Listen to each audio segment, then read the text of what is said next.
Trong ngày nayខ្ញុំនឹងមកធ្វើតេស្តកម្មវិធី NVIDIA Broadcast នេះរបស់ NVIDIA ហ្មងណាចង់ដឹងថាfeature noise removal ហើយនិង room echo removal ហ្នឹងវាដើរបានល្អកម្រិតណាអញ្ចឹងពេលខ្ញុំ download កម្មវិធី NVIDIA Broadcast មកខ្ញុំចូលទៅក្នុង section audio ហ្នឹងខ្ញុំបើកប៊ូតុង toggle កន្លែង noise removal ហ្នឹងមានប៊ូតុង toggle បិទបើកអញ្ចឹងខ្ញុំបើកពីរហ្នឹង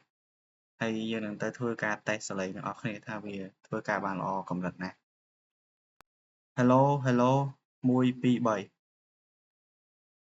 ចឹងឥឡូវខ្ញុំបាន record សំឡេងរួចហើយវាចេញ result យើងពីរគឺមាន input និង output ចឹង input គឺជា original សំឡេងតែវា record ចេញពី mic របស់ computer direct ហ្មងហើយវានឹងបង្ហាញយើងឥឡូវយើងស្ដាប់មើលទាំងអស់គ្នា Hello Hello 1 2 3ទី2គឺជា output audio output audio ហ្នឹងគឺជា audio ដែលវាធ្វើការ remove noise ហើយនិង echo room echo រួចហើយចឹងយើងស្ដាប់មើលទាំងអស់គ្នាដើម្បីប្រៀបធៀប Hello Hello 1 2 3បន្ទាប់ពីស្ដាប់ពីសំឡេងហ្នឹងហើយអីដែលយើងកត់សម្គាល់ដំបូងគឺយើងឃើញថាវាអត់មាន noise ដោយសារសំឡេងទី1វាមានសំឡេង noise គឺសំឡេងដង្ហើមរបស់កុំព្យូទ័រខ្ញុំកំពុងរ៉ាំហ្នឹងវាសំឡេងដង្ហើមបានចូលក្នុងសំឡេងហ្នឹង